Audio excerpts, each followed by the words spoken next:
Hello and welcome to episode 311 of the Unauthorized History of the Pacific War podcast. My name is Seth Parrott, historian and deputy director of the Mississippi Armed Forces Museum here at Camp Shelby.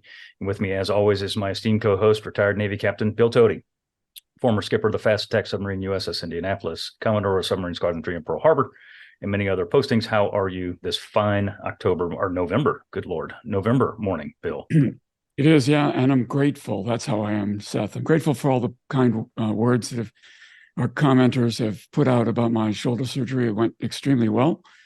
This is week 6. Sling comes off. Happy about that. And I did want to say, I think maybe right around the time this episode airs, December 7th, I will be a panelist at the Washington Defense Forum, talking about a potential 2026 war with China. That's going to be let's hope not. I said potential 2026 war with China, right? And I will be the undersea warfare speaker on that panel. And then the very next day, Seth, you and I get to be in the same room again. Indeed. On December 8th at the World War II Museum in New Orleans. You want to talk a bit about that? I do. And I'm going to, before we do that, because there's another cat that's on this episode that's going to be at that same conference, and that is our good friend, Jon Parshall. John, how are you this November morning? And you too are going to be at the World War II Museum conference, are you not? I am, in fact, going to be at that conference, yes. And I'm looking forward to seeing you. Yep, same. I'm a fill-in as the panel president, taking over for Rich Frank, who's got some things he's got to deal with. I couldn't make it, so I'm going to be talking about Nimitz with my good buddies Trent Hone and Craig Simons. I'm looking forward to it. Yes, that's going to be probably my favorite panel of the whole shebang. But yeah, Bill and I are going to be. Go ahead. Well, no, without a doubt, it will be. Yeah. Oh yeah. Bill and I are going to be there. Bill and I are not presenting, to be 100% clear. John is, but the three of us will be there. And there's going to be John McManus is also going to be there. He's been on our show before. And there's going to be some other luminaries around. Not that Bill and I are, but we'll be around. So if anybody who's watching this episode as it drops this week, if y'all are out there, say hello. Yep. I'll be around. Yeah. Seth, we are the anti-luminaries. We're there to balance the luminaries. That's beautiful. Yeah. We'll take a tour through the museum, through the World War II Museum. I don't think we'll do it on video, but if anybody wants to join us, we'll take a tour of the house that Seth built, shall we say? There you go. Right. All right. Before we get started, we want to ask everybody to like and subscribe to our channel as it helps others find our show. Please do that on our YouTube channel. Like and subscribe to the videos. We do appreciate it greatly.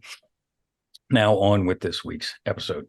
When we last left Saipan, the Marines had made some progress in getting off the beaches. Advancing inland and further establishing the beachhead, the Marines fought off several Japanese counterattacks, most notably the tank and infantry counterattack on the night of June 16th.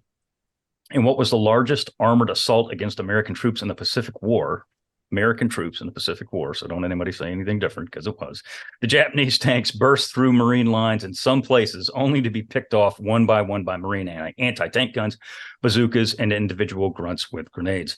The counterattack that General Saito had hung his hopes on for victory had failed miserably. And by morning, the very few Japanese survivors of the failed assault had moved back to their own lines, while the Marines consolidated their holdings, took stock of casualties, and prepared to renew the offensive. The following day, the Marines welcomed their brothers in arms, that of course being the men of the Army's 27th Infantry Division, to the Saipan party. Together, the 3 American divisions, 2nd and 4th Marine Divisions, along with the 27th, would move further inland and take control of the much-desired Eslito airfield. Japanese resistance on Saipan had been tough, significantly tougher than American strategists had planned for or expected. And if the Americans thought that the resistance had been tough already, once the Marines and GIs moved further inland, the Japanese, as usual, blocked almost every move they made, slowing progress down for an operation that was already behind schedule. And gentlemen, that is to set up this particular episode, because there's a lot of things in here that are based off of time, schedule.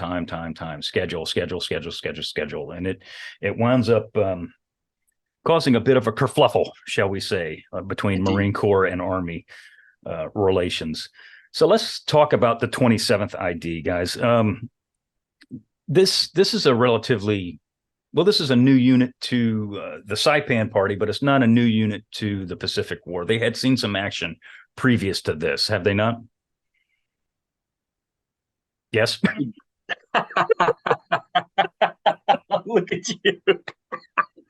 Swing and a miss. And I'm leaving that one in there. That one's staying. That's beautiful. You're the Army guy, Seth. Come on, man. All right. Just do it. I'll take it. Do it. I'll take it. I'll take that one. I'll take that ball and run with it. And that's a terrible thing for me to say, because actually I traveled with a woman whose dad was in the 27th ID. I traveled with her on both Okinawa and Saipan. Mm-hmm. And yeah, she still carries the scars for what this unit went through to this day. But anyway, there.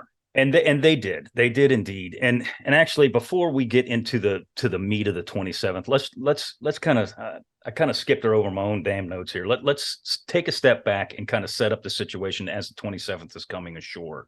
So progress had been made after this Japanese counterattack, and Task Force 58 was getting ready to beat feet and go fight the Japanese Navy in what is going to be Phil C. And we're going to get to that in a future episode or two. That's coming. But Holland Smith felt, and again, this goes back to my original intros, that Holland Smith was already behind schedule.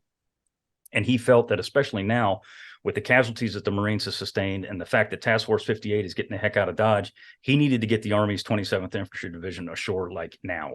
And that's exactly what he does. And, and this is like one of the first things that happens to the 27th year. It's a harbinger of things to come for them throughout the rest of this campaign. Is they're put ashore at night or early morning, I guess it is. And it's a mess. When these guys get ashore, it's an absolute mess because they're trying to move onto these beaches. That's in most places, the Marines are still taking artillery fire from the Japanese. And there's tons of debris and flotsam and all that stuff. I mean, these beaches are not clean. I mean, there's still casualties there. Yeah. It's a mess. And when these guys get ashore, they're told to move through Marine lines at night, which is bordering on suicidal, frankly. For anybody to move through any kind of front line at night is just a mess. But Holland Smith's like, go, go, go, go, go. We got to get this thing moving. So once they do get ashore, and they do get consolidated, which happens actually the following morning, they're immediately thrown into the meat grinder, and they're immediately told that they have to, or they will, take part in the capture of Eslido Airfield. Right. And thankfully, the capture of Eslido Airfield is relatively, I don't want to say it's bloodless because it's not, but it's a lot easier than had been expected. I mean, the Japanese pretty much abandoned the airfield, didn't they? Right, exactly. And they pulled back to more defensible positions that are down in the south. And so, for the sake of the reader, and Bill, I know you've got a drawing of the map here that we can bring up, but really what's happening is the Americans are driving from west to east across the southern portion of this island to cut it in half and to capture the airfield that's down in the south here at Eslido. Because if we can take that airfield, we can then bring in local air support in the form of squadrons of P-47s that are going to be doing ground support for us. So that's job one, is to grab this airfield so that we can have aircraft handy to hand to be backing up the troops. Unfortunately, what that means for 27th ID is, they get thrown into the meat grinder right off the bat. They are not tactically well composed, in that they've landed 2 regiments, but they're not integrated at this point. And really, the 27th ID is going to end up being used in bits and pieces in various locations around Saipan, and that is never a good recipe for success. 27th ID is another one of our National Guard units. Much like the 32nd Infantry Division that fought at Bunagona in New Guinea, there's a lot of these sort of divisions around in the American batting order, and I think it is safe to say that the quality of those Guards units is variable. Is that fair, Seth? 100% fair. And we talked about the 32nd back when we did Bunagona, exactly to your point. And there are other Guard units that we talked about, 37th, I believe, and the 41st. On Bill, help me out. Bougainville, I believe it was. Yeah. 41st is in New Guinea too. Yeah. And some of them do very, very well. When they land, I mean, they take off running and they just kick behind all over the place. But others, they kind of have to feel their way through the war, and they're not, some of them fare well, but unfortunately, for the most part, when these guard units get into theater, they do not generally turn out very good in their initial combat, and that can be proven. If you look at any of the units that were in their initial fights, 32nd specifically at Bunagona, they really got the shaft, but still, they did not perform very well at the beginning. It was only at the end when they started to, figure out how to fight that they really did really did the good work. And that's kind of the same thing here. Yeah. There are going to be some battalion and regimental commanders in this unit that are going to be pretty suspect, and that's going to come out here in the next couple of days. Absolutely, Bill. What were you Seth, going to say? Can I jump in for a second? Yes, lay it on. Yeah, you said something, you blew by it, but it's a nuance. It's an important nuance, and you talked about passage of lines. Division level passage of lines is a very complex operation for any ground force, and it happened all the time in Europe. And you guys can correct me if I'm wrong here, but these multi-divisional kind of battles where that require passage of lines, in my memory, is a very rare occurrence in the Pacific, and it requires rehearsal to get it right. And so you have a whole bunch of opportunity to get units all mixed up and screw up your logistics train. And in fact, it was done with units that really never worked together in this context. Right. At night, it was already inviting failure. And we're going to say a lot today about Holland Smith. But this is like screw up number one of a long line of screw ups of employment of force. Yeah. It's 100% Holland Smith. And I'm going to close that statement with kind of a mantra of mine, which is beware of Marines with law degrees. It's a mantra of mine. So go ahead. That's beautiful. That's beautiful. We're gonna see, and I'm sure we're gonna get a lot of guff about some of the things we're going to say about Holland Smith. But I mean, again, it's in the books. We can back up every word we say, and it's not a personal dislike for the man. I mean, I never knew him, but I mean, as this drama unfolds, I think a lot of people will come to understand why we're probably all going to take the same position that we're going to. But back to the 27th, to your point, John, they were a National Guard unit. They were a New York National Guard. They are a New York National Guard unit. They were federalized in 1940. They were actually, which is a pretty neat little tidbit that I did not know until I wrote the notes for this, they were the first United States Army division to be shipped out of the United States after Pearl Harbor. They were shipped out of the U.S. on February 27th, 1942. So that's early, and they hunkered down in Hawaii for a long time. They relieved the 25th ID when the 25th went over to Guadalcanal, little island that we all know very, very well. 27th's baptism of fire was Operation Galvanic. They were the guys that took Macon Island. This is also Ralph Smith, their Major General Ralph Smith, their CO. This is his baptism of fire as well. But the Macon Island operation is actually where they kind of first cross paths with Holland Smith here. He does not like the way that they moved on Macon. They took him 4 days to take the island, and he felt that they could have taken him a lot, they could have moved a lot quicker. Even though it took the Marines 76 hours to take Batio. Now, granted, Batio was significantly, completely different animal. Yeah. But there's a Holland Smith story from Macon too, though, kind of sets the stage for what's coming. And that is that he went ashore and declared that he had gone to the front lines and found that the battalion that he visited was not engaged with the enemy. And in fact, he said there was no enemy in front of him and there's no excuse for them not moving. It was determined later, and I think it was before Saipan, that Ralph Smith was like 4 miles behind the lines when he made that declaration that the 27th was not engaged with the enemy. So he was already spewing hokum even before Saipan, and kind of establishing his credit. And one other thing I want to say, though, before we jump into the main thing, Holland Smith was in World War I in a Marine unit, but it was a subordinate unit to an Army unit, an Army division of World War I. And I wonder, you guys, John, if you have an opinion on this, whether that kind of forged his negative opinion that's going to really come to a head here in Saipan about working with the Army? Yeah, good question. But the end result is, as you say, there's no question that Holland M. Smith has a tremendous amount of chauvinism towards the Marines and against the Army, and he's just not a good team player at this point.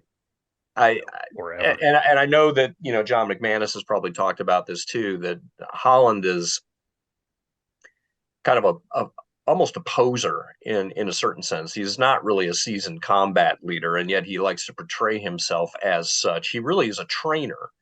And, you have to give the guy his props for having done a lot of very solid training on the eve of the war, which is instrumental to sort of hammering out the amphibious doctrine that we are going to use. And when I say we, I mean not only the Marines, but also the Army as well throughout this war. So he gets his gold star for that, but he's not really a combat leader, and he's really going to demonstrate that here. Multiple times. Yeah. So once the 27th gets ashore and Asleto Airfield is taken, and as we said earlier, it's taken pretty quick, and it's right, even surprising to Holland Smith how fast it was actually taken when the assault on the airfield actually began. Yeah, that's great. They split the 27th off, to your point earlier, John, and they go to a little place that you're going to hear about several times. During the war, it was called Naftan, and today it's called, is it Naftan? Naftan, yeah. Show and Bill. Yep. This little at the bottom peninsula. of the island. Yep. This right little peninsula sticking down south out of the island. That's Naftan Peninsula. Yeah. Mm-hmm. He sends Holland Smith sends a regiment of the 127th of the 27th down to Naftan Point to go eliminate what he calls a couple of hundred dead enders down there. I'm not sure what dead enders are supposed to be or where he gets this information, but let's go back to what we're talking about in the last episode, where we said American intelligence when it comes to Saipan is almost non-existent. It's miserable, right? It's terrible. It's terrible. And this factors this is a perfect example of this. Holland Smith assumes that the lack of Japanese resistance in the Naftan areas is indicative of there being a small amount of human beings there. He says a couple hundred. It's the Marine Corps estimated about 200. That is not anywhere close to what was down in this area, was it? I mean, they're talking several hundred people down there. Yeah, it's the better part of a battalion. And the terrain, I mean, part of the reason that the Japanese get pushed out of Asleto as rapidly as they do is it's one of the few sort of flat pieces of real estate in the south of Saipan, and it's not very good defensive terrain. If you go there today, you can see that. That's why you build an airfield there. It's flat. But if you get down then into Naftan, the ground becomes much more broken. There's a lot of crags down by the sea, so it's much better defensive terrain. And unsurprisingly, that's where the Japanese decided to make their stand. And this peninsula has to be eliminated, right? Because any sort of medium-sized weapons that are in here, mortars or what have you, are going to be able to take pot shots at this airfield if it's in operation, which in turn jeopardizes the air support for the rest of the island. So Naftan can't just be bypassed. It's got to be reduced. And that is the job that 27th ID draws. Bill, John briefly touched on the terrain, but tell us about the terrain around here. It was nasty as what the 27th is looking at here. Yeah, there's a recurring theme here we're going to be talking about throughout this episode, and it has to do with standard ground combat doctrine, which is control the high ground. Control the high ground. Don't attack down the valley. You're going to hear this over and over again. So, it was there were three battalions there from the 27th, but they didn't all face the same type of terrain. Right. Immediately ahead of the right flank was of the 1st Battalion, 105th. The ground was fairly smooth with no serious obstacles. On its left, the land sloped upward abruptly to a cane-covered plain, and it's in Company I zone. Between the two levels at the line of departure, there was a short ramp-like piece of ground that served in as approach to the higher plain from the west. But again, I'm going to show the map. It's, down here, it looks wonderful on the map, doesn't it? It's just a little green peninsula. How tough can that be, right? Yeah. Exactly, with a couple of hundred dead enders, which means folks that don't have any place else to go. They're kind of stuck there. That's Right. kind of what that means. And none of that was true. I mean, there's all kinds of pox to hide behind. There's a whole bunch of cover and concealment. And so, even though the Japanese were disorganized and hopeless, they fought the way they always fought, Seth. Mm-hmm. Yep, they're gonna tie in tighter than a tick and just hold out to the last man until they feel that they can't get out, and then when they try to get out, things go. Yeah, things will go pear-shaped. And I would just say too that dead enders is right up there with those phrases. Another one that nobody likes to hear is mopping up. Mopping up is easy. Mopping up is never easy, right? No. The Japanese that are facing you while you're mopping up are just as fanatical and determined as the guys who were in the main battle, and this is the same situation that we have down here in NAFTAN. Even worse, because they know they're going to die, so they become more suicidal. Exactly. Yeah. So the attack that was given to the 27th Division is as scheduled. We'll see the 1st and 2nd Battalions of the 105th Infantry launch their attack at 1000 hours on June 20th. This is a recurring theme that we're going to see with the 27th. And we're not going to bash the 27th. We're here to tell actually what happened and why things came out the way they did. General Ralph Smith, who's 27th IDCO, was forced to push back the launch time for this attack from 10 o'clock to 11:15, finally to noon. The reasons behind these delays are not 100% completely clear, at least from what I could find, and I dug. But it is assumed that communication amongst the assaulting units was poor, and the lack of communications delayed the units in getting lined up and launching their attack on time. You're going to hear this over and over and over again. Yes. And this is symptomatic of a pretty green unit. Yes. You haven't got good inter-unit communications, and this is not a well-oiled machine at this point. Not at all. Not at all. And by the end of the campaign, they do, function a little bit better. But this is just it's a sad state of affairs when it starts off. Bill, what were you going to say? I was going to shift fire for a moment because I've been assaulting Howland Mad Smith. And what I would say about Ralph Smith is he was not a new division commander. He commanded the division in combat in Macon. He had them when they were in Hawaii. In any military organization, you got to play with the cards that you're dealt, not the cards you would like to hold. And if he had weakness in his communications or weakness in his subordinate unit commanders, he should have known that. And he should have accounted for that, accommodated that, and made up for that by, kind of shifting his doctrine, his element of command. So as we talk about these issues that come up that are going to sound like surprises to Ralph Smith, but they shouldn't have been. They shouldn't have been, right? Exactly. Over and over and over again, you can hear an issue with this regimental commander or this battalion commander. These guys should have been well known to Ralph Smith at this point in the war. Right. Yeah, fair enough. Fair enough. Especially after a campaign, especially after fighting on Macon. But we digress. We'll get there. Yep.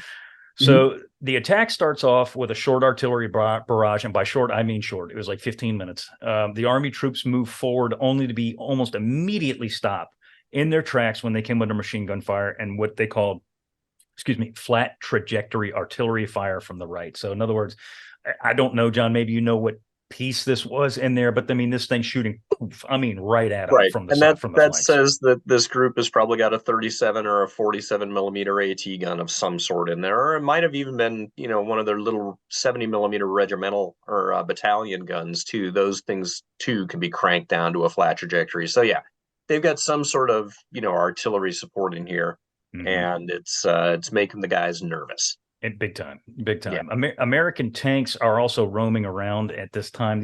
I believe these are Stuarts, and we'll get to Death Valley where they certainly were. But I believe that these are also M5 Stuarts out here. The tanks did virtually nothing at all. And now the attack is completely halted by 1730. So this is just a few hours later. The attack is completely called off. The soldiers of the 27th had lost a total of 7 killed and 26 wounded.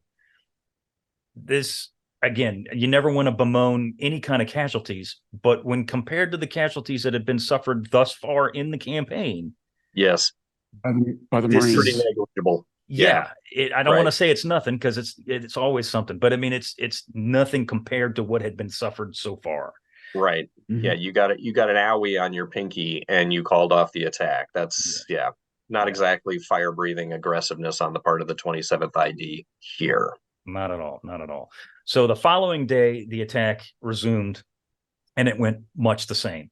At some locations, and this is documented, at some locations, junior officers flat out refused to move forward in the face of enemy gunfire. They were told, given orders, you got to go here, and they were like, not doing it.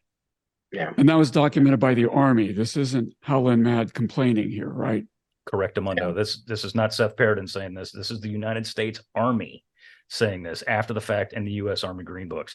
One company from the 27th burned a sugarcane field that took 2 hours because they felt that there were Japanese snipers in the sugarcane field. Right. Delayed the attack a further 2 hours. When the unit finally advanced, they came under machine gun fire, sustaining 3 wounded. The attack was immediately stopped. The company commander recalled his men and stayed in the same foxholes they had occupied the night before. Not exactly a very aggressive bunch of commanding officers. Not to say anything about the GIs, but it's the commanding officers that are and platoon leaders and squad leaders that are calling halt to this. It's not a very good showing thus far, is it? Right, exactly. And throughout the war, there was sort of this underlying pattern of, the Marines would say we always advance more quickly than the Army does.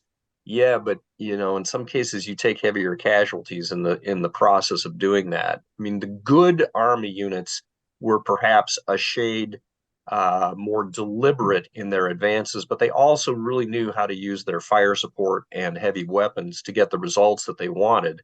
So you look at some of the really good Army divisions, 7th, 77th. Mm-hmm. Those guys were pros and they knew what they were doing. 27th ID clearly here is launching monodimensional attacks against the enemy. These are pretty much infantry only, so far as we can tell. They're not using their supporting weapons effectively, and the result is, and they also do not have the, I guess, just the hardness and the experience to drive those attacks in, shrug off some of the wounded and so forth, and get into contact with the enemy.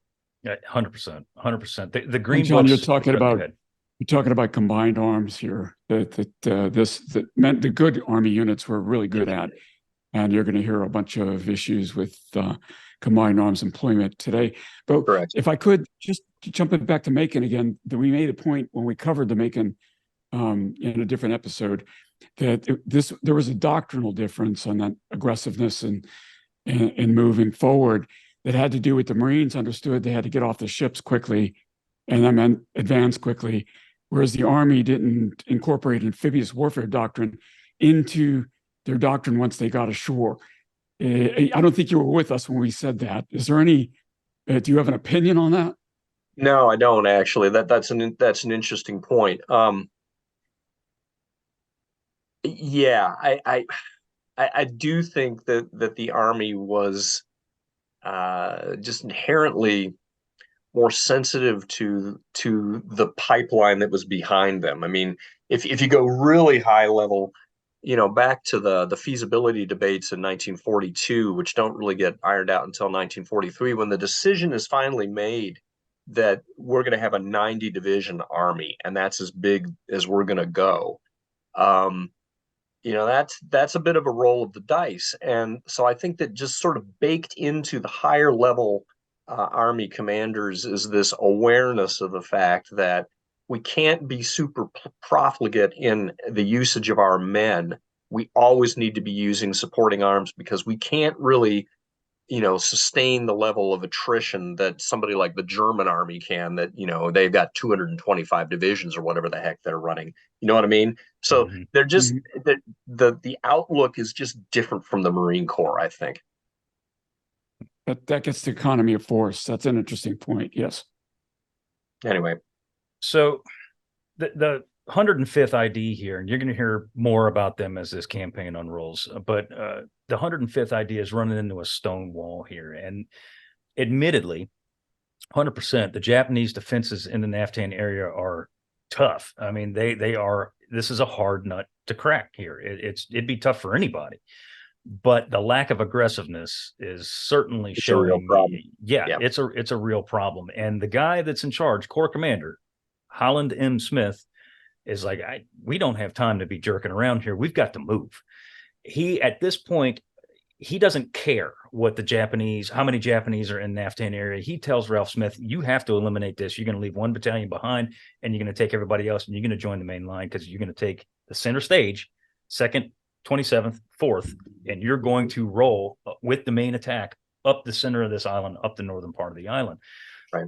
There's an issue here. Ralph Smith tells Holland Smith, he says, one battalion's not going to cut it, General. There needs to be more people left here, because there's, they estimated that over 500 Japanese were in Naftan, and I don't really know if we have an accurate, but I've never seen an accurate count, but yeah, it seems to be in that neighborhood. And I would say, just from a doctrinal standpoint, no, I don't want to be, I never want to attack with a force that is going to be at parity with the enemy. I think Ralph Smith is well within his rights to want a complete regiment down at Naftan to take that before he shifts them north.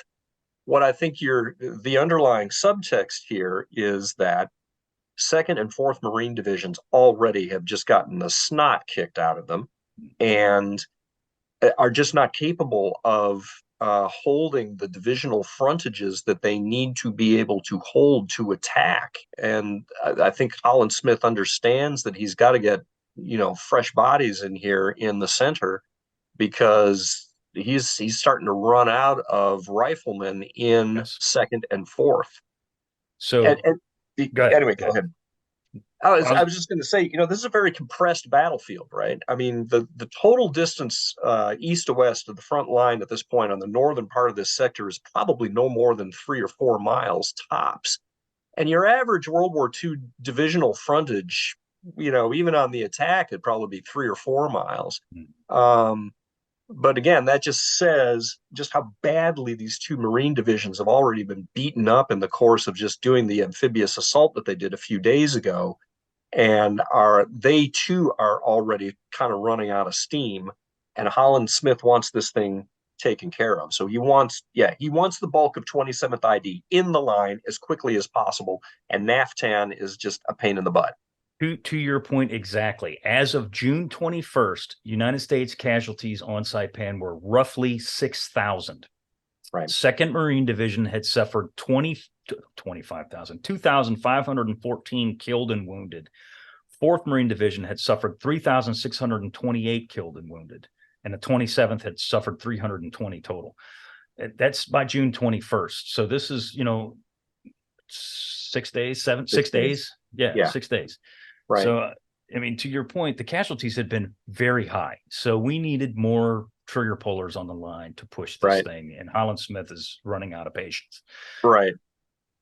So he addresses, Ralph Smith spoke with Holland Smith, and Holland Smith, and it's going to be the Smith's going to get messy, but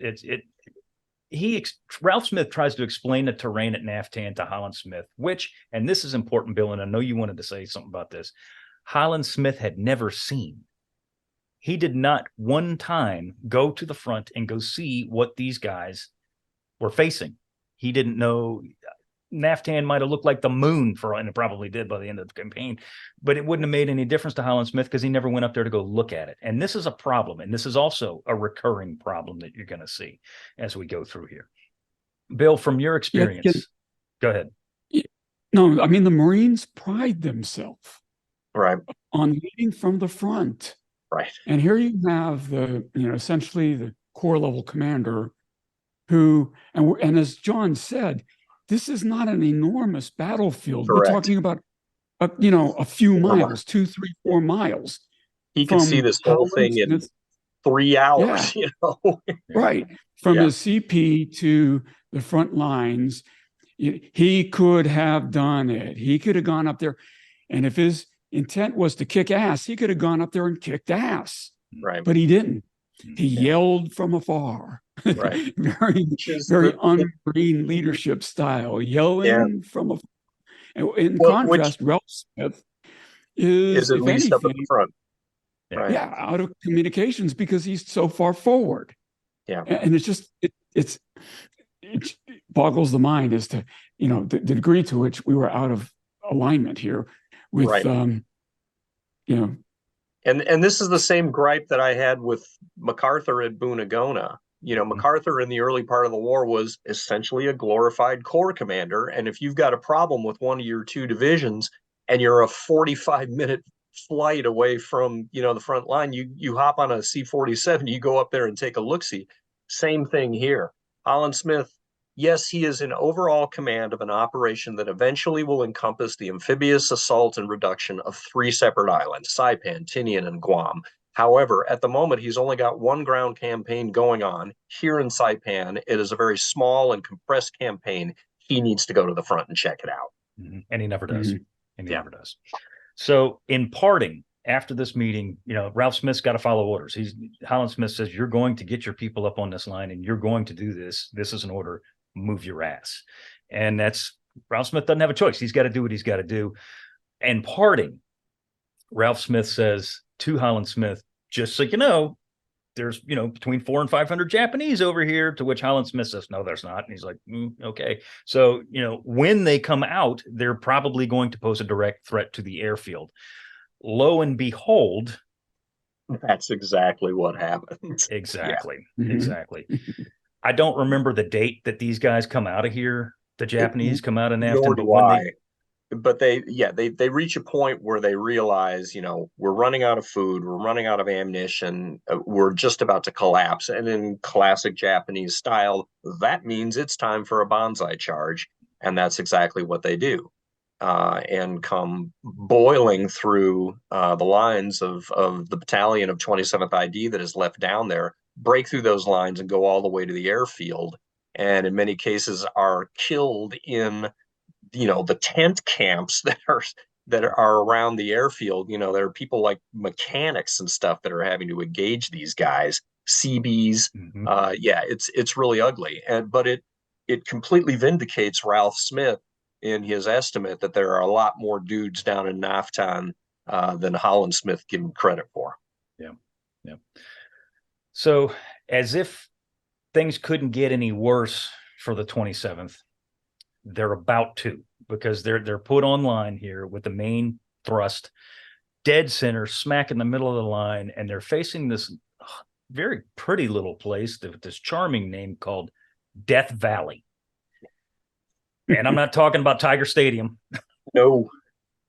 And it's interesting. Valley. You can see it, when you're standing on the airport today and you look north up along the long axis of Saipan, and I'm going to try to do it from your perspective. Over on the left-hand side, you've got Mount Topachau, the highest point on the island. And then there's this clear little saddle that goes down to another set of high ground over here, which is going to be Purple Heart Ridge. So this thing is, a very clearly defined saddle. It's a bowling alley. And the problem is that the further north you go, Topachau steepens. And in the northern parts of that valley, they are sheer cliffs, 70, 100 foot high, that are completely pockmarked with caves in them. And guess what? There's a guy with a rifle or a machine gun in every one of those caves, meaning that anyone who tries to advance up the middle of Death Valley is taking fire from the high ground on both sides, from both Topachau and Purple Heart Ridge. It's a nightmare. Mm-hmm. Absolutely. And Bill, as the 2nd Battalion of the 106th goes up on the line, they relieve an element of the 25th Marines who had been in that very same position. The Marines lay some information on the Army here, don't they? Yeah, they do. And there's a little editing. 27th ID captain who says, one of the toughest friggin' places we've ever been. So this is a Marine saying to a 27th ID captain. So Marine Colonel Justice Chambers told Army Captain Charles Haldane that his men had suffered mightily in the area. Chambers had two companies that combined had been whittled down to 185 men after 1 week in this soon-to-be-named Death Valley area. And I think, John, you did describe it perfectly. It was Mount Tapachau. Here's the place that's going to be called Purple Heart Ridge. And there's Death Valley. And we already referred to the fact that you're supposed to control the high ground. Somebody missed that lesson when they went through infantry school. So this became very, very ugly. The Marines had been pushed back a total of 400 yards by Japanese counterattacks the previous afternoon before the 27th ID shows up, Seth. Yeah. And it's, and again, I'm going to harp on the intelligence or lack thereof. They say military intelligence is an oxymoron, and it's, very clear here. Despite the fact that the 25th Marines are elements thereof. And by the way, Colonel Justice Chambers, he's a Medal of Honor recipient in Iwo Jima. So, this guy's also no, schmuck. He knows what he's doing here. But despite the fact that the 25th Marines had been in this very same area that the 27th ID is taking over, Holland Smith's people had no earthly clue as to what was facing these guys as they're coming up through here. And I'm not sitting there saying poor 27th ID or anything like that, but good God, exactly to your point, it's a bowling alley that these people are going to be forced to move through. And that's a very good description of it, because it is. And then on top of that, you've got better than 4,000 estimated Japanese troops in and around this area that's facing this, very small, narrow front right here. So it's setting up to be a disaster. Well, and from General Saito's standpoint, of course, he knows that he has to defend Death Valley very strongly, because not only is it ideal defensive terrain, but two, if 27th ID is successful in driving north through that valley, it's going to chop his defenses into two again, and that is not what General Saito needs. He's got to be able to maintain a contiguous front across the island if at all possible. So he's going to defend this terrain very, very strongly. But yeah, the net result is that you have a mediocre division attacking absolutely horrific terrain and having the whips cracked over their backs by an ignorant supreme commander on the island. Exactly. So the 27th first attack in the first of many in the area, is going to commence on the morning of 23rd June. True to form so far with the 27th Infantry Division, the attack was both piecemeal and late. The CO of 2165 waited to launch his attack without notification to anyone, did not even tell Ralph Smith, hey, we're going to hold off on this, for over an hour, because one company was caught in traffic in the rear. When the attack finally did kick off, it was disorganized and spread out. The center unit, 2165, these are the guys that started late, advanced to a tree line at the mouth of the valley over a period of 20 minutes, only being engaged by long range, and again, this is from the Green Books, by long range inaccurate rifle fire. Battalion commanding officer Lieutenant Colonel John McDonough then halted the slow advance and waited for the unit on his left to eliminate the minor threat. This is a failure at the battalion level, at the regimental level. I'm not, to your point, Bill, the boss is always in charge, and the boss his head's going to roll, but these subordinate commanders aren't doing their job, are they? No, they're not. Well, and here's an actual opportunity. When you think about the initial density of defensive fires that meet this attack, it's really not that great. And so there was an opportunity here probably to actually drive a wedge into those defenses had those attacks perhaps been carried forward aggressively, and that opportunity was missed. Now that the defenses are going to be more alerted, guess what? Subsequent attacks are going to meet much stronger resistance as they go in. Big time. And that happens all the time. In Ontario, it happens every time. If you kind of poke the bear. Don't poke the bear. Don't poke the bear, man. Smack the bear in the mouth. Yeah, right. Smack the bear in the mouth. Exactly. Yeah. So despite being ordered to continue the advance by Ralph Smith, McDonough did not move. Ralph Smith, exasperated, sent the following message to McDonough, quote, push your advance rapidly, regardless of advance of 106th, employ reserve if necessary, end quote. An hour later, McDonough finally got himself moving, only to be stopped cold by Japanese, who, as you had said, John, had time to move up, take position, and throw heavier fire back at the 106th. Bill, in your experience as a naval officer, as a commanding officer, if you ever had somebody who flat out just ignored an order, I'm going to go out on a limb and assume that you would not have reacted well. No, and in combat, speed of maneuver is an attribute that adds significant value. So it's not careful and cautious. You're under fire, and the more you try to hold back and reserve your force, the more you're exposing the coordinating units, right? Coordinated units, and so you're protecting yourself at the expense of others. This guy needs to be fired and fired now. I don't care if you put a captain in charge of this battalion. This guy needs to go. You don't wait an hour to follow an order that was clearly articulated. You need to get moving. And again, this is what I'm saying about both. We're going to harp on Holland all day long, but Ralph is not blameless here. No, he allows this thing to unravel far greater than he should have. Absolutely. Yeah, one has to question whether or not, had Ralph Smith, at that point gone in and done a little house cleaning and been able to because this is the classic maneuver, right? If things are not going well, you need to demonstrate to your superior officer that you're trying to do something about it. The analog I'd trot out here is in the aftermath of the Battle of Midway, where the submarines did not do well at all. Robert English, who is the commander of Pacific Fleet submarines, is pretty, uptight that he's going to lose his job because Nimitz was a submariner himself. And instead, what he does is he goes in and fires a lot of the sub skippers from Midway to demonstrate to Nimitz that I'm taking care of this problem. Ralph Smith could have done that here, potentially relieved his regimental commander, maybe one of the battalion commanders as well. I don't know that would have, changed the outcome. I think that Holland Smith is biased enough and ignorant enough that, it probably wouldn't have made much difference, but at least it would have lit a fire under some of the pants of some of the other battalion commanders within 27th ID that the boss is serious. Yeah. And let me say something else to support that, John. There's relief for cause, and then there's relief for cause. And so this would have been a relief for cause that would have very quickly cascaded that it was relief for being for cowardice.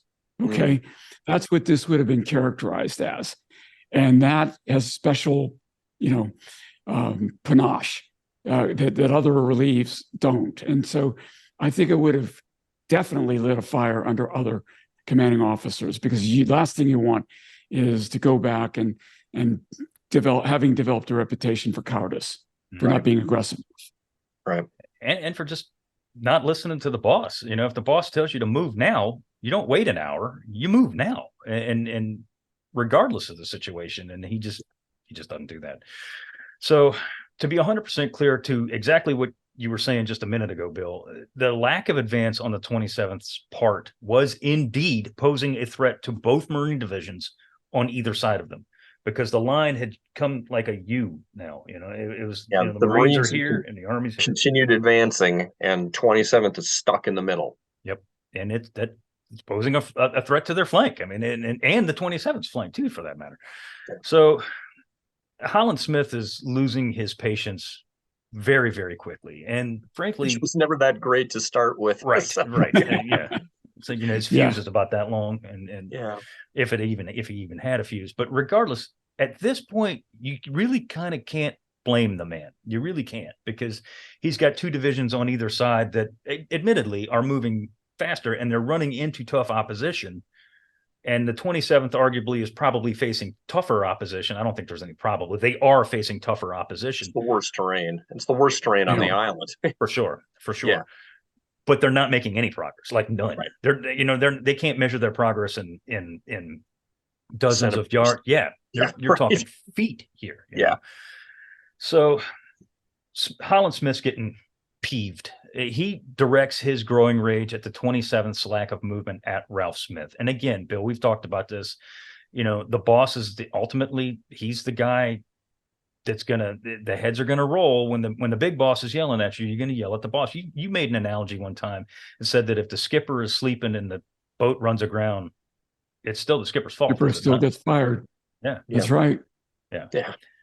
So it was, and I want to be clear that Ralph Smith certainly was culpable. He was certainly to blame for some of this. His subordinates, and I feel personally and professionally, his subordinates were letting him down. They really were. So the example that we gave just previously of McDonough, not moving, are not the only ones, unfortunately. I got this here. Elements of the 27th 105th Infantry Regiment were still at this point stuck at Naftan. We're kind of jumping around in the timeline here. Holland Smith's operational officer, Colonel Hogaboom, great name, went to see the situation for himself. Holland Smith, again, never went up there to go check out and see what was going on. When he arrived on site, Colonel Hogaboom was stunned to find that the battalion CP was over 1,000 yards behind the front lines. Hogaboom said, and I quote, "The troops were not being personally led. The division was not functioning well." So it wasn't just one unit. It was a multitude of units that were not performing up to par. So, and here's where I think we all can agree, this is where the problems with Holland Smith lie. He doesn't go to see Ralph Smith. He goes to see another Army general, a guy named Sanderford Jarman. Which is a great name. Awesome name. Awesome name. Anyway. Jarman is scheduled to be the garrison commander once the campaign wraps up. Right. Why are you talking to this guy? I don't get it. Who cares about Sanderford Jarman? No one's ever heard of Sanderford Jarman ever again. Anyway, no. Holland Smith should be going to talk to Ralph Smith. That's what should be happening here, and that's not what's happening. I don't get it. If you got a problem with somebody, you go see the source of the problem. You don't sidestep it, and that's exactly what he's doing here multiple times. If you feel the point you're at the point where you need to relieve a divisional commander, one would think that the corps commander would go, at the very least, go see the divisional commander and talk to him man to man. I think that this says some things about Holland Smith. I think that he is, at his core, an insecure man. He has the interpersonal skills of a mollusk, and he doesn't know how to deal with people. And so he is full of rage, but he also can't really confront anybody. And so he's not able to go up and actually talk to Ralph. He never does. Bill, what's your take on this? You're a senior officer. What is your take on this situation here?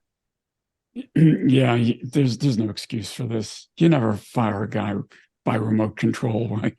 That's cowardice on your part. And so, because first of all, you got to confirm for yourself that you have the facts right. Yes. Before you take an action like this. He knew that this would blow up into an inter-service issues a very mild way to put it. And he just didn't care. I mean, that's the bottom line. He didn't care. I think he was confident that Spruance would have his back. In fact, as you know, he got clearance from Spruance before he did this. Right.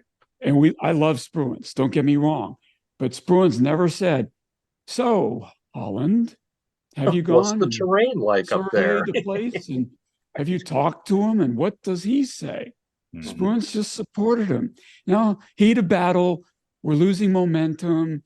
How much time would that have taken? Did all those factors play into Spruance's mind, causing him not to ask that question that I would have assumed he should have asked? Yeah. All of that could be true. Right. Well, and Spruance is a little distracted. Spruance is distracted by the carrier battle he's got going on too. So this is true. But he wasn't so distracted that he didn't give a green light. True. Right. To the action, right? And so, look, if you're going to approve it, again, Spruance, you need to make sure that you have the facts right. Right. And neither of them did. Yeah. So Holland Smith talks to Sanderford Jarman. General Jarman, to be clear, and basically he enlists Jarman to be an intermediary. It's a telephone game is what it is. He says, "I need you to go speak to Ralph Smith and go talk to him and see what the heck is going on and why can't he get his people moving." And he intimates to Jarman that, he doesn't say he's going to relieve Ralph Smith, but Jarman says later on that, he could read between the lines that this was probably not going to go well for Ralph Smith if things did not turn around. So Jarman does indeed follow orders. He goes down to go see Ralph Smith. He goes down to the headquarters of the 27th Infantry, and he can't find Ralph Smith. Where is Ralph Smith? Ralph Smith is at the front friggin' lines. Right. So so let's set the record straight right now. Ralph Smith is trying to rectify the situation. I think Ralph Smith could feel the heat. I mean, he had to have.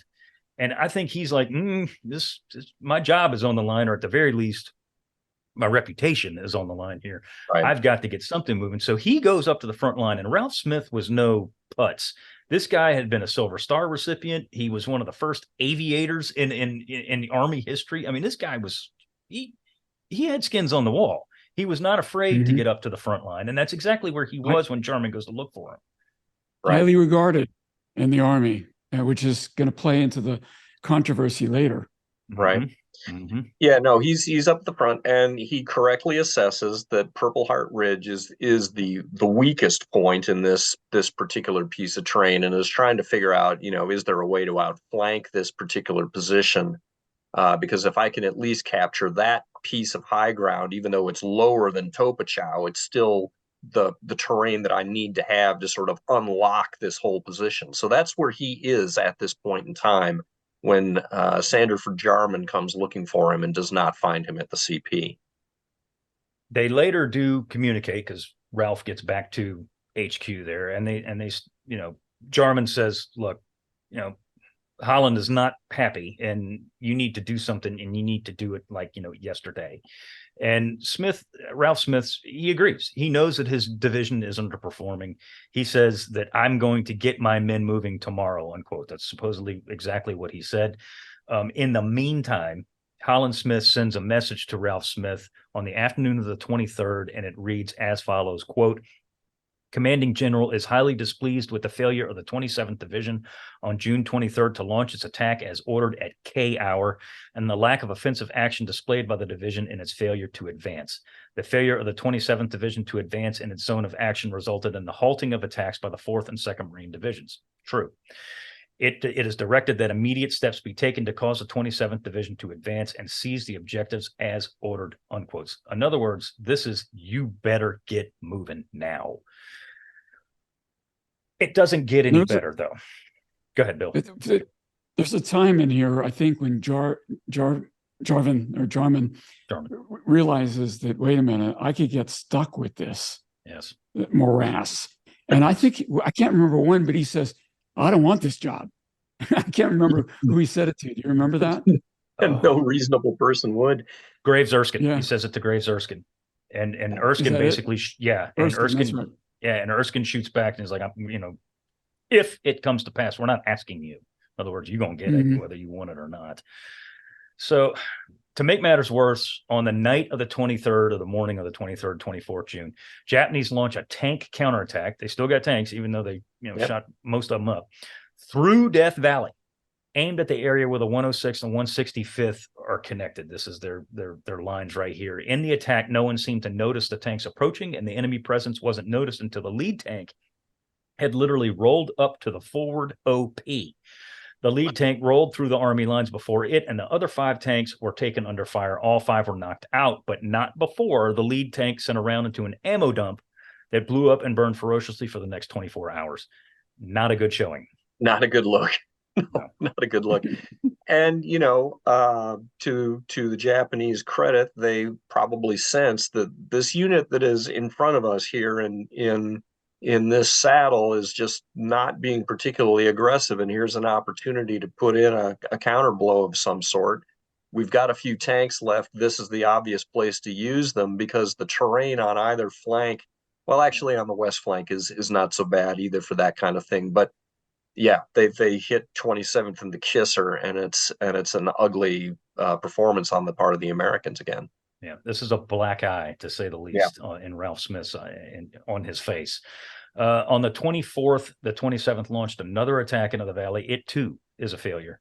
Ralph Smith's 106th Infantry advance had been stalled, causing the 106th to lose contact with the 2nd Marine Division on their left. Ralph Smith, potentially feeling the heat, as we said, after his conversation with Jarman, radioed the 106th commander, Colonel Russell Ayers, and stated, quote, your failure to maintain contact with unit on your left is most embarrassing. Advance on your left at once, unquote. Less than an hour later, Ralph Smith sends another message to Ayers saying, quote, advance of 50 yards in 1.5 hours is most unsatisfactory. Start moving at once. So Smith is trying. He's trying. Mhm. But as both of you guys said earlier, he's trying, but at this point, you got to pull the plug. You know, Ayers isn't working. McDonough's not working. Get them the hell out of there. Find somebody to take their place. Right. Find the company clerk that can lead this mob and get them going. Yeah. Yep.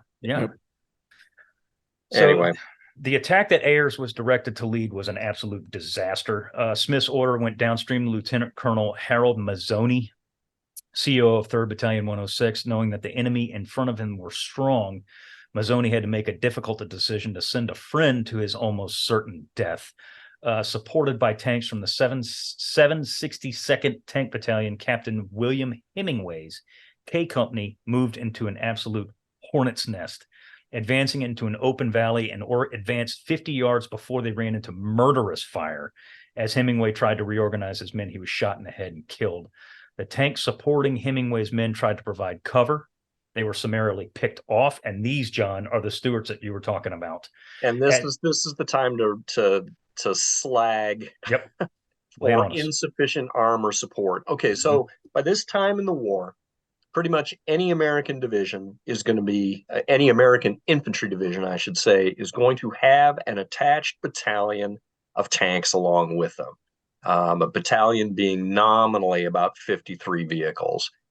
And of course, by this point in the war, the standard issue tank would have been the Sherman. But, as we dug into the 762nd Tank Battalion, it doesn't appear that these were Shermans. The majority of these were M5 Stuarts, which is a light tank with a 37 millimeter gun. Some of them were the upgunned 75 millimeter jobs, assault guns. But again, the armor protection thing is really deficient on these vehicles. They can't stand up to a 37 millimeter anti-tank gun, let alone some of the 47s that are in this valley.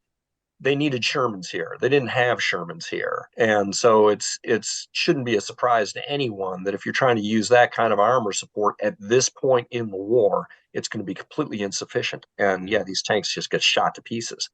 And to be clear, there were Shermans. Sorry. What did the Marines have? They had Shermans? Shermans. You bet. Yep. So the Army armor was not as robust as the Marine armor. Yeah, in this particular case, the tank battalion that was assigned here to the Army division is a mixed battalion. It had only one company that was equipped with Shermans, and that company Company B does not appear to have been present at Death Valley at this time. Not at this time. So again, we've got the worst terrain in the island.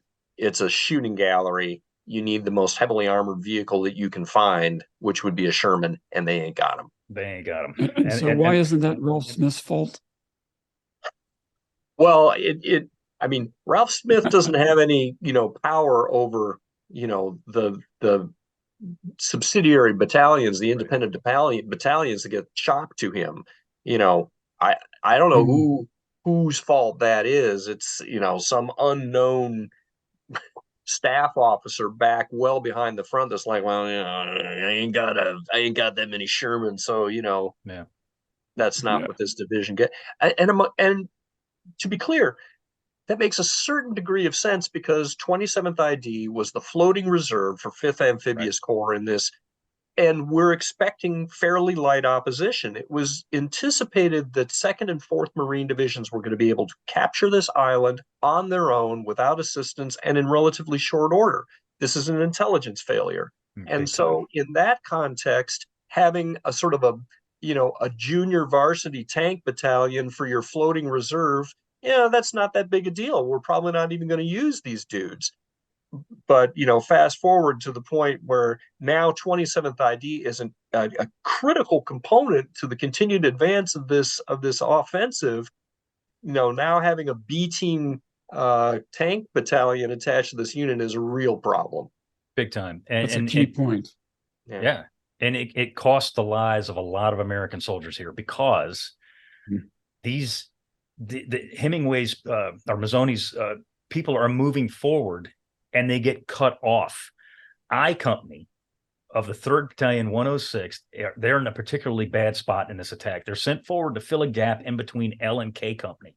I Company walked directly into a hailstorm of mortars, machine gun fire, small arms, and some light artillery. These are probably your 47s you were talking about. Yeah. The company was caught on an open slope, pinned down, unable to move or even fire back effectively due to the fact that the Japanese were literally all around them. They're completely surrounded here and above them. You know, we talked about they're in this valley. The Japanese are shooting at them from down here, from here, and now from almost behind them here. Japanese tanks rolled down the valley floor to open fire on the trapped I Company. So, I mean, this is going from bad to worse. It's just spiraling down rapidly. Mazzoni, who is a fine commander, by the way, realizes that one of his companies is facing almost certain annihilation. Brought every available man forward to pour fire into the cliff faces that were pouring fire into his GIs in an effort to spring them from the trap. And he literally, there's documented proof that he's bringing up the runners, the cooks and the runners. If you got a finger and you can do this, grab your rifle and get your ass to the front line now. Right. So what is left of I Company is able to pull through because of this action. Mazzoni's men are relieved that afternoon. Mazzoni, to be clear, is not relieved for, as you say, Bill, for cause. His unit is relieved because they just got hammered, absolutely hammered. They're pulled out for a while. The experience thus far, just of Mazzoni's company, is basically a microcosm of the 27th experience on Saipan to this point. Yeah, which leads into the factor of morale. Mm-hmm. You know, it's like anything else. Success breeds success, and failure breeds failure. I mean, at this point, the men of the 27th know that they've not been doing terribly well, and you know, the morale has got to be down in their boots at this point. Yeah. Bill, I'm going to let you take us through Ralph Smith's relief again, because I know this as a senior officer, I know this is going to stick in your craw. So I'm throwing this one right at you, my buddy. Well, thank you for that, Seth. Around 1500 on June 24th, Ralph Smith's walking down the road towards Purple Heart Ridge when a Jeep pulled up to his side. So again, Jeeps are traveling here. So it's not like, you know, you had to patrol your way up to find Ralph Smith. Right. You know, and that says a lot about Holland Smith's failure to confront him. A young Marine simply handed him a note and sped off. Brave Sir Robin here. The note told Smith that he had been relieved. Divorce papers via fax. I mean, it's just classically bad. Yeah. The note told Smith that he'd been relieved and he was to report for immediate transportation to Pearl Harbor. You're being fired and we want you out of there. No turnover. That's a military expression for, you know, you tell your relief what's going on so they have a good, you know, understanding of the environment before it's on them, right? None, you're out of here. Ralph Smith had again spent the entire day at the front, risking his life, going from unit to unit to organize things and get men moving when he finds out that he's been relieved for cause. Even after the notice of his relief, he spent the remainder of the afternoon formulating a plan to work around Death Valley to hand over to his relief. General Jarman probably only had his garrison cap because he's supposed to be the garrison commander after all of this is done, was to take over from Smith. Before Smith departed, he informed Jarman of everything he knew, and this is to Ralph Smith's credit, by the way. He could have had a chip on his shoulder, said, well, screw it, and marched off the field, but he didn't. He stuck around, and he gave Jarman a good turnover before he retrograded out of Death Valley. And General Jarman did initiate the plan that Ralph Smith formulated before he departed Pattern. So that's you know, what the right thing to do for Ralph Smith in this situation. So this is a good spot.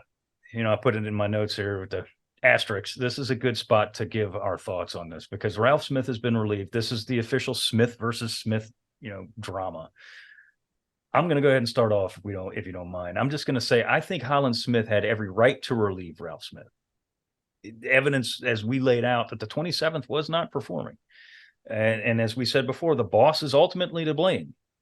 And Ralph Smith, while he did try to get things going, I don't think he did enough.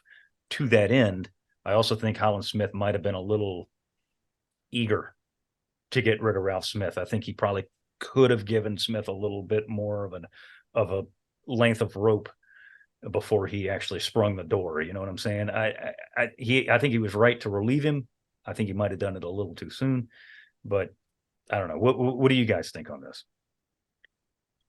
I'm in basically the same camp. I mean, if Holland Smith had been a quality leader of men, he actually would have been down at Ralph 100%. Smith's HQ, 100%. working with Ralph and assessing the situation, and then making his decisions. You know, after having spent some time at the front and actually tried to work through the problem. Again, given the compressed nature of this particular battlefield, there's no possible excuse on Holland Smith's part where he can say, oh, I was busy elsewhere managing this other thing. Dude, this is the one thing you had to manage, and you managed it pretty incompetently. So yeah, just the manner of the relief also makes it clear that Holland Smith has no comprehension of the larger dynamics that he is playing with here. Mm-hmm. That this battle is one component in a much larger campaign that requires the active participation of Army troops, who at this point outnumber the Marines in this theater by 3 or 4 to 1. And inter-service relationships are crucial. And I know we're going to talk about that more down the road. Yeah, just the manner of his relief of Ralph Smith is incredibly shabby, and just reflects very poorly on Holland M. Smith as a combat leader, and frankly as a human being. Yeah, agreed. Bill, Yeah. I'm eager to hear what you I'll got to say say. that, yeah, there was an investigation, the Army in the Pacific, General Richardson, right? Yes. Conducted, and they also concluded there's the authority aspect of the question, and then there's the what was it appropriate aspect of the question. And from the authority standpoint, I think everybody was unanimous that Holland Smith had the authority to relieve. The fact that there was question about that, though, speaks a lot about the immature lines of chain of command and authorities of command that existed at this point in the war that had to be firmed up. Mm-hmm. I mean, there should have been. This should not even been a discussion.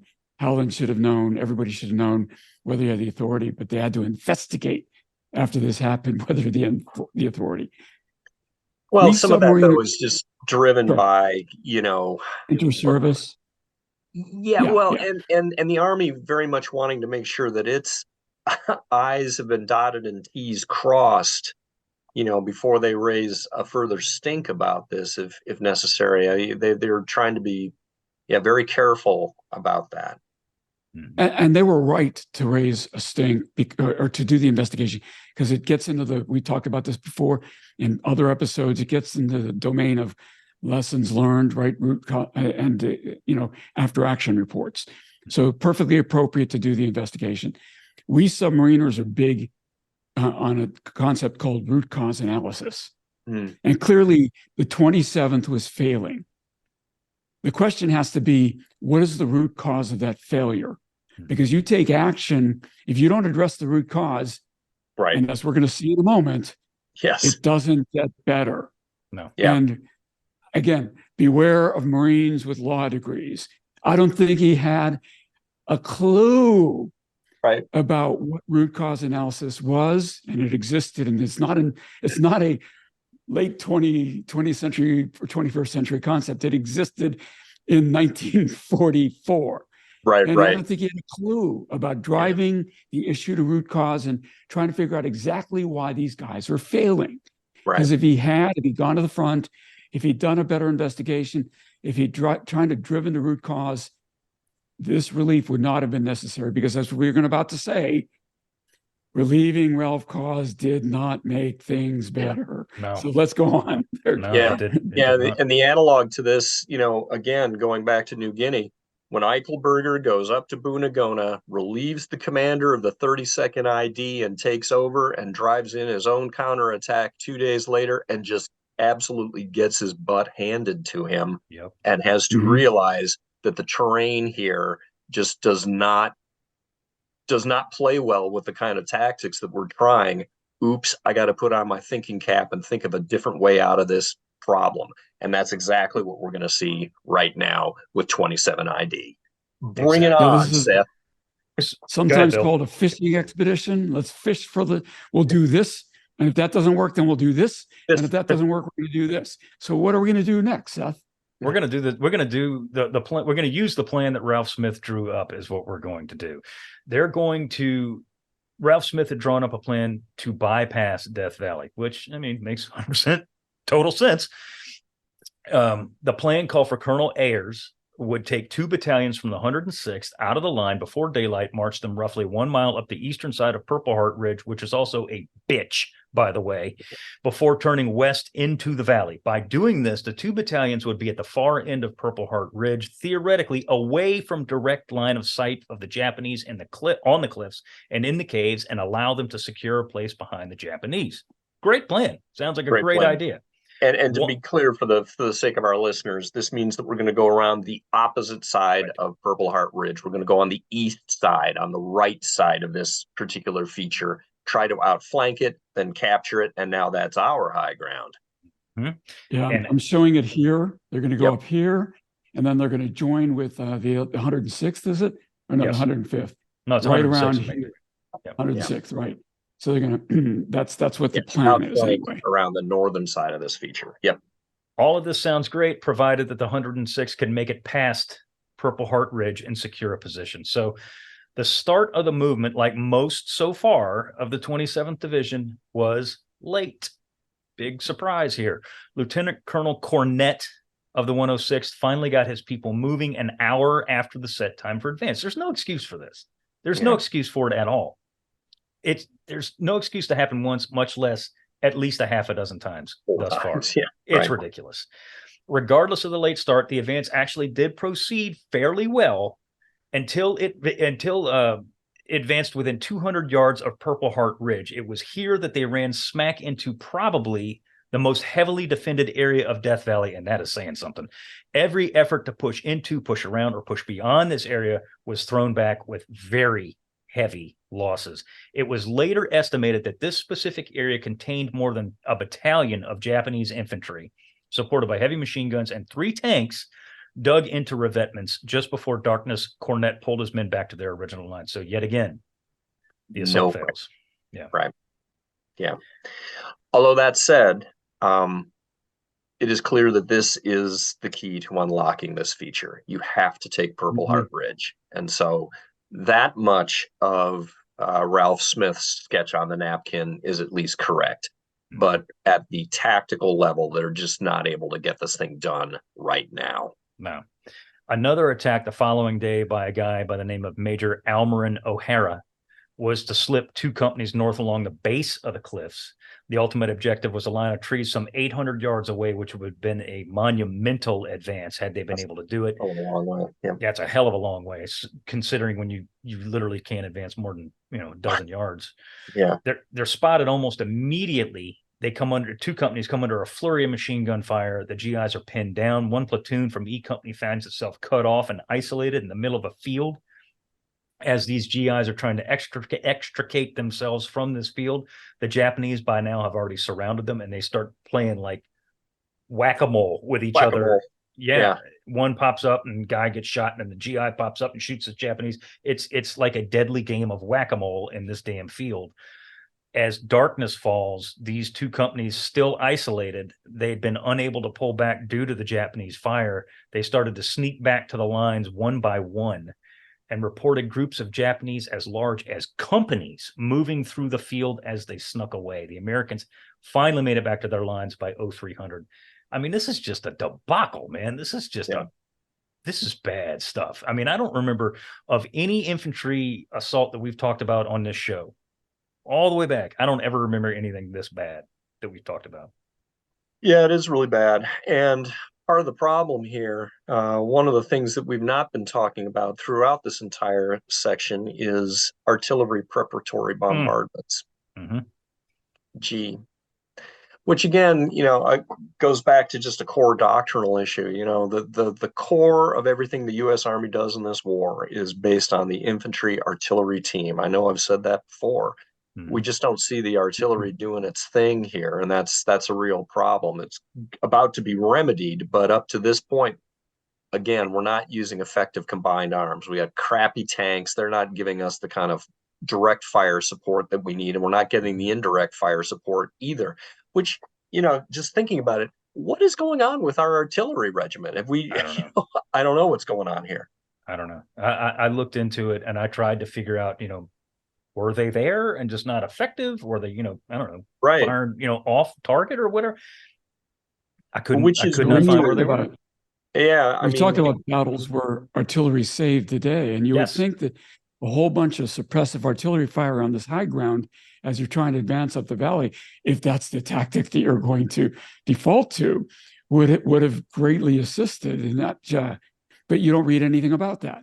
Yeah, particularly if you've got groups of company-sized groups of the enemy moving through the open, that is a delicious target for your artillery. And the fact that we apparently were not able to take advantage of it, something's wrong. You don't hear too often about American artillery being, failing or not being efficacious. This is our way strong suit, and we're not using it here. Not at all. The one thing about Jarman is, unlike Ralph Smith, God bless Ralph Smith, but unlike Ralph Smith, Jarman isn't going to put up with anybody's crap. He gets stars on his shoulders for a reason. He gets to the position. He's not a combat commander. Let's be 100% clear. But he is a general officer, and he knows, he just saw what happened to Ralph Smith, and he doesn't want the same thing to happen to him. He goes straight to Regimental Commander Russell Ayers, who we mentioned a little while ago, whom he had felt had not led effectively. Jarman asked Ayers to explain his failure. Ayers had absolutely no explanation. Jarman said, and I quote, he had no excuse and could offer no explanation of anything he did during the day, unquote. That's a problem. If you have a regimental commanding officer who can't say, I don't know why I failed, General. Sorry, boss. We just couldn't get it done. That ain't going to work, man. That's, can you imagine telling your boss that? Yeah, just see it. There's the door. So Jarman warned Ayers that the next day's attack would be his last if he failed. The following day, no surprise here, another 106th assault became bogged down. At this point, Jarman decides to send in 2 artillery staff officers to the front to see about the employment of heavy artillery. Yes, saints alive. What a thought. Who knew that maybe artillery could be efficacious in a fight like this? Yeah, it's just I don't get it. Yeah. It's mind-boggling. Yeah, this is 101, and we're failing here. And Seth, if I could quibble just a bit, Jarman was an infantry officer, so he was a combat officer. And he's been trained in all this stuff. And your point is that he's never been a commanding general in combat, which is absolutely true. Yes. But the theory is the same. I mean, so this isn't learn it as you do it. That's not what this is all about. As you said, the guy's a general, and this is, but it does feel like there's a lot of discovery going on. Oh, so that's how you're supposed to do it. Yeah. Which again just says, this unit is lacking something in the way of training, because there should have been large unit exercises that would have called for coordinated fires from your artillery regiment in some sort of a simulated fashion, if nothing else. And we haven't got that going. And if there's one thing that the United States Army in World War II believed in, it was the employment of heavy artillery. Oh, yeah. If there's a cockroach on a rock, we're going to shoot at that thing for 6 hours, and then we're going to move. And they don't do this until now. When the artillery staff officers come back from the front line, they said, and I quote again, the battalions were standing still and there was no reason why they should not move forward. The regiment was demoralized, to your point, John, earlier, and they didn't know whether it would ever move, unquote. Ayers was relieved in an hour. He was gone. That's something Ralph Smith didn't do. And Jarman, at least he had the wherewithal to go, this guy's not cutting it. He's gone. Goodbye. Right. So it was clear that in order for in order to clear the valley, like you were saying earlier, the ridge has got to be taken.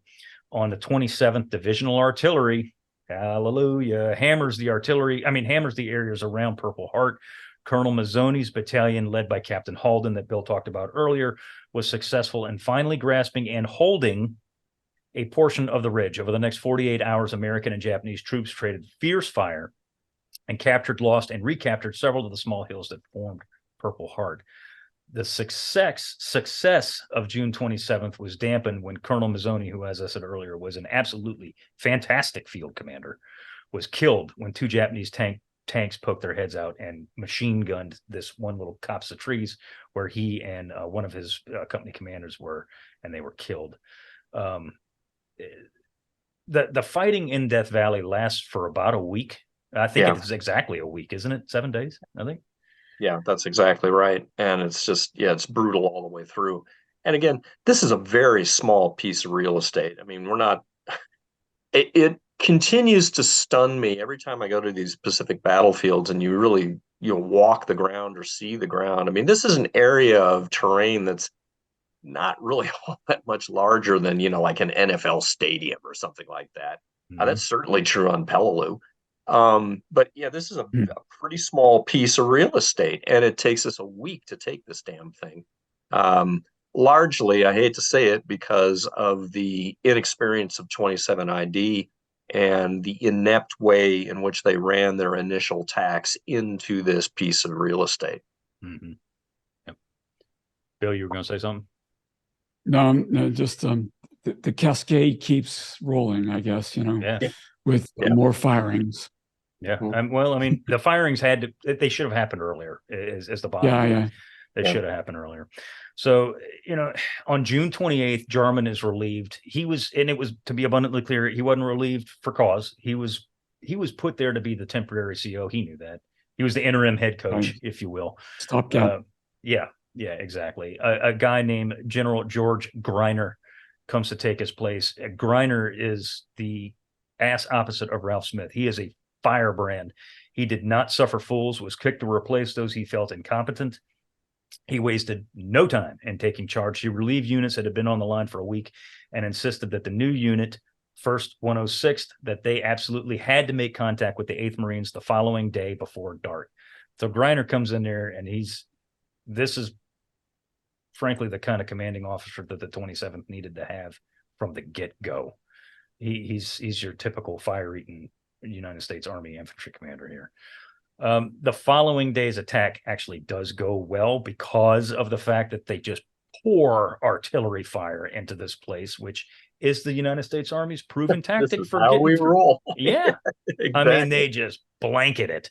And I have to there's the elephant in the room too. If we're not going to deploy our divisional artillery, why the hell don't we employ naval gunfire or airstrikes? You never hear about airstrikes or naval gunfire this year. Why? Yeah, I don't get it. Was either. it because the 27th wasn't as effective in employing naval gunfire as the Marines were? I don't know. I don't know. I couldn't figure it out. I couldn't find the information. Yeah. So by the end of the day, on the 27th, advanced over 1,000 yards on this attack.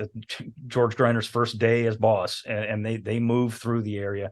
By 1530, the GIs had made contact with the 8th Marines, and the line was beginning to form in a continuous straight line across the island. The 27th success on June 29th was apparent to even Holland Smith, who praised them, saying, quote, they were to be complimented. The Army Division made fine progress and finally got moving, unquote.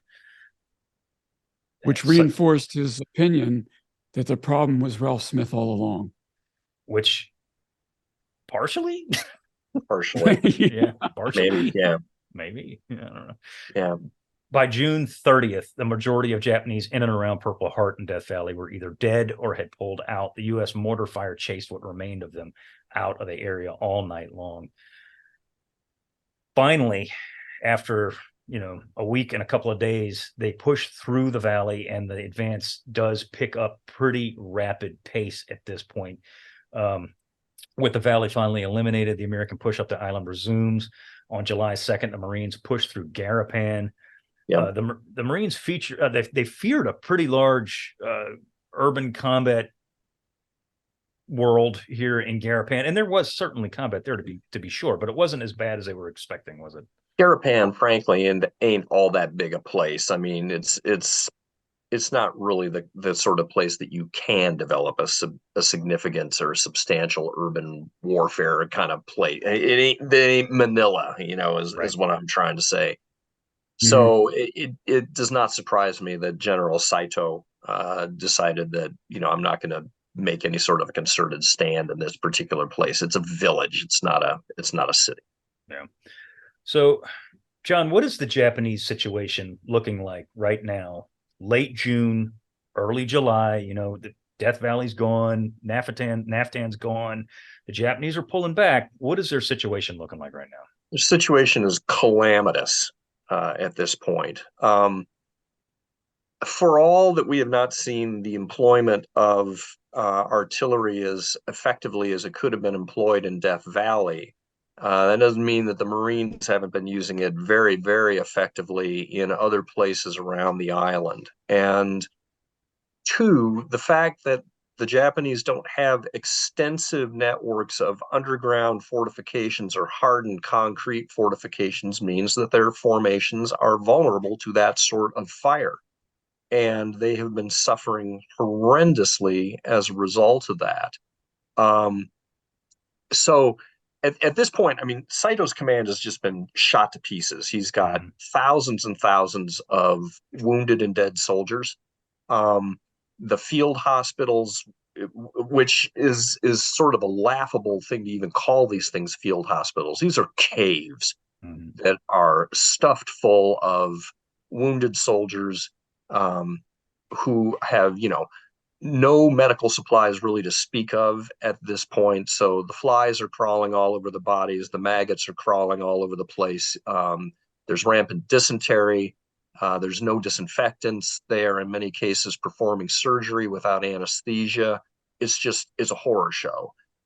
And then, along with that, of course, are the thousands of Japanese civilians that have now been pushed up into the northern part of the island along with their defeated army, who themselves are living in caves or, any place that they can find to try to take shelter from this maelstrom of artillery and naval gunfire that is hitting them. By this point in time, a lot of those people are starving. They are sneaking out at night into the sugarcane fields to try to find, sugarcane ends to gnaw on for nutrition. So it is an absolute nightmare in the northern part of this island, and it is going to lead to, as we'll talk about in the next episode, just scenes of incredible pathos and horror as this campaign comes to its ultimate end. But Saito, at this point, his command is still combat effective, but it has been heavily, heavily attrited. And he knows now that with the fall of Death Valley, that his end is only a matter of a few days. We are really looking at the very end game at this point. What about is a guy that we failed to mention altogether, which is remiss on our point, is Admiral Nagumo Chuichi. He is here on Saipan. Yeah. Yeah, so this is a very common feature in a lot of these late war campaigns, is that any place there was a Japanese island that had an anchorage or a naval base of any sort, there would be a naval commander in charge of that naval detachment, who in many cases ends up being trapped on these islands alongside their army counterpart. And ironically, Nagumo Chuichi, who is the commander of the Pearl Harbor Task Force and of course was at Midway as well, this is his final posting. He ends up on Saipan as the commander of the naval garrison here, and is still alive at this point, is also trapped in the northern part of the island. And he too knows that he understood as soon as he took this position, when he sailed out here, when he left Japan, he talked to his two sons. That was the first time that Nagumo had ever shared with them what had happened at Midway. And he tells them, first of all, that he is still full of remorse about that debacle. And he tells them too, I'm not coming back from the Marianas. This is it. The Americans are going to attack this place and I'm going to die there. Yeah. And do we know, and maybe we don't, I don't know, you know, at one point, both Saito and Nagumo kill themselves. They both kill themselves. Some spots I read that they died together. Other spots that you know, people don't know. Do we know? Yeah, the scholarship is confused on that. My sense is that they did not die together, that they were at separate HQs. That makes sense. And were later, you know, discovered. But this is actually a fairly important juncture, and maybe we're, you know, stealing thunder from next episode, but one of the documents that's going to be captured here as a result of Nagumo's demise is actually his after action report from Midway, which forms one of the most important Japanese language sources on that battle. It's going to be captured on or near his body and later translated in 1947. So, you know, the fact that Nagumo is on this island at this time actually has important historical implications for the study of the Battle of Midway. Bill, take us through some of these last horror shows. You know, the Japanese civilians. You know, and this, we're setting this up for next week's episode, because next week's episode we're going to cover the Gyokusai and the Morphe Point, but the civilians. And we talked about this when we set this operation up, Bill. These people have been brainwashed to think that Americans, especially Marines, were going to come in there and rape and kill and pillage and torture and all this. They are petrified of Absolutely. the American advance, and they are pushing north. And it's American soldiers and Marines are running into a lot of suicides, and this is setting up for what's going to happen next. Tell us about some of this stuff. Yeah, it is. And again, looking at the map, they're going to be pushed up. There are Japanese and Korean civilians being pushed up to north towards Morphe Point, and we'll talk a lot about that later. But you know, one incident we could talk about is 4th Marine Division area. Albert Ouellette of the 25th Marines watched as a Navy corpsman entered a cave because he thought he heard a woman crying. And the corpsman entered to find the woman in the middle of childbirth alone. And this was not uncommon. Japanese Korean women often gave birth by themselves. If they didn't have a midwife, it happened throughout the century.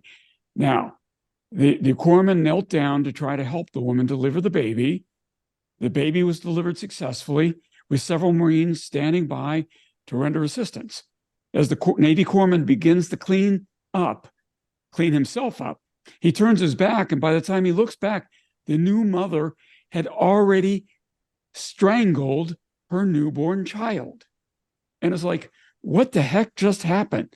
The Marines were sickened and left the murderous mother to her own devices. But this was a harbinger of a whole bunch of bad things that continue to happen. And again, we're going to cover them more thoroughly, because it is a horrible lesson, tragic lesson from World War II that should not be forgotten, Seth. It's sick. It's sickening. It's absolutely sickening, and it's very difficult to get through. I'm just going to say it is really difficult to get through. And you know, the blame here must be laid squarely on the part of Japan's militarist government that had been indoctrinating their people. And it's not just during the interwar period. I mean, you can go back to really the foundation of the Meiji Constitution, when Emperor Meiji takes over in, I believe it's 1871. 71. You know, this has been a militarized society since the get-go. And, you know, you can find photographs of Japanese schoolboys drilling as 5th graders with rifles and bicycles out in the field in the 1890s. So this is a society that's been militarized for decades and decades and decades. Now, the hysterical level of propaganda doesn't really kick in until after World War I. But yeah, this is the first time that the U.S. has been in contact with significant numbers of Japanese civilians in this war, and are now becoming aware of the fact that 20 years of mind poison has led to a culture that believes that, yes, as you say, if the Americans capture you, that is a fate worse than death, because they are gonna kill all of the children in horrific ways, tossing them under tank treads or what have you. All the women are going to be raped, and all the men, castrated and have their ears cut off and God knows what. So yeah, the not only are the civilian population in a terrifying situation just to begin with on the receiving end of this enormous amount of American firepower, but they're absolutely terrified that if they get captured by the Americans, that it's going to be worse than death. Yep. Yeah, it's setting up for an absolute horror show. By July the 6th, 172 Japanese had been taken prisoner. 172. Those prisoners of war stated that most of their units had been wiped out, or at the very least were too sick or wounded to take part in any type of final defense. Koreans who had been taken prisoner of war estimated that, quote, more than half, unquote, of the remaining enemy were beyond the ability to launch any sort of attack. Yeah, they're wrong there. A report from Task Force 56 on July 6th stated, quote, the enemy's ability to offer effective resistance has been eliminated. His freedom of movement is restricted. His centers of resistance are contained. The end of the Saipan operation is in view, unquote. Not true. Nope. As it turns out. Not so much. Not true. And I just parenthetically would point out, too, I would be fascinated to know, of those 172 POWs, what percentage of them were actually Koreans? Because one of the patterns that we see consistently throughout the Pacific War is that the Koreans, understandably, surrendered at higher rates than Japanese combat troops did. Mm-hmm. So, yeah. Not their fight. No, not their fight, exactly. Again, just the fact that any island that we set foot on that we have to kill, 97, 98, 99% of the Japanese military combatants on that island before that piece of real estate is ours. We study this all the time. I've been doing the Pacific War since I was a sixth grader. And every so often you just kind of step back and you're just like, what the actual, that is just, there are plenty of armies in World War II that talked about, we expect you to fight to the last bullet. But this is a point that H.P. Wilmot made. The Japanese army is the only army in this war where that was just treated as routine conduct. This is just the way we do business. And it's a bizarre way of doing business. Yeah. Costs a lot of lives needlessly on both sides. Yeah, for sure. So, fearing future issues with the civilian population that was noticeably absent in large numbers. I mean, admittedly, American forces had taken several hundred civilians prisoner, and most of them were Japanese and Chamorros. There were a few Koreans and others there. But regardless, the majority of the civilian population was noticeably absent. Americans dropped leaflets over the Marpi area that read, and I quote, if Japanese troops want to sacrifice their lives uselessly, that is their affair. But the American forces do not want to kill non-combatants. Come to Bandero Road toward Tanapag at 9 o'clock on Friday, July 7th. Very specific. You will come unarmed and carrying white flags. If you do this, the American forces will receive you and save your lives. As human beings, let us save the lives of the innocent, unquote. Future events would prove this effort to be a wasted one for military and civilians alike. And I got to say, Seth, there's echoes of that in modern days right now with what's going on in Gaza with respect to, the at least overt attempt to get civilians out of the kill zone. Right. Well, gentlemen, on that very uplifting. Go ahead. Yeah, I was going to say uplifting note. Failure to learn lessons from World War II. Yeah.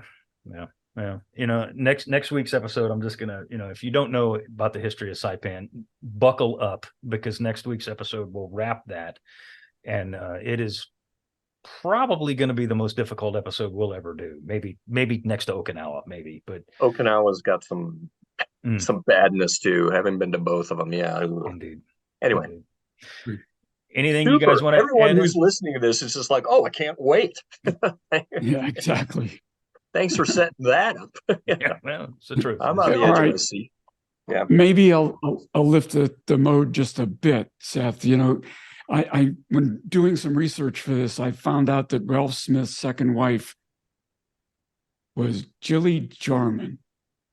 And I thought, wouldn't it be funny if? But no, it was a different Jarman. So, Okay. I thought, boy, set there's us up, some and I was like, revenge. "Wow, There's some revenge." yeah, really." That's But some not. payback. But no. Yeah. Right. Right. Oh, goodness. Yeah. All right, gentlemen. Well, if that's all we got, we're going to wrap this sucker up. We want to thank you very much for listening in on our conversation. Please subscribe to the Unauthorized History of the Pacific War podcast, wherever you receive your podcast. Give us a rating and review. We certainly do appreciate it. You want to see the video if you're not already looking at it. Subscribe to our YouTube channel called the Unauthorized History of the Pacific War podcast. If you have a question or comment, send us an email at unauthorizedpacificpodcast@gmail.com. Once again, my name is Seth Parrott, and I want to thank you very, very much for listening. John, as always, thank you very much for being here. Delighted to be here and looking forward to seeing you in December. Absolutely. Absolutely. And next week, man, we got another one coming next week. But yeah, absolutely. We're going to share a drink Face or to face, beer to beer. Absolutely. Yes. Absolutely. Bill, take us home. And I'm Bill Tody. We'll see you again next week.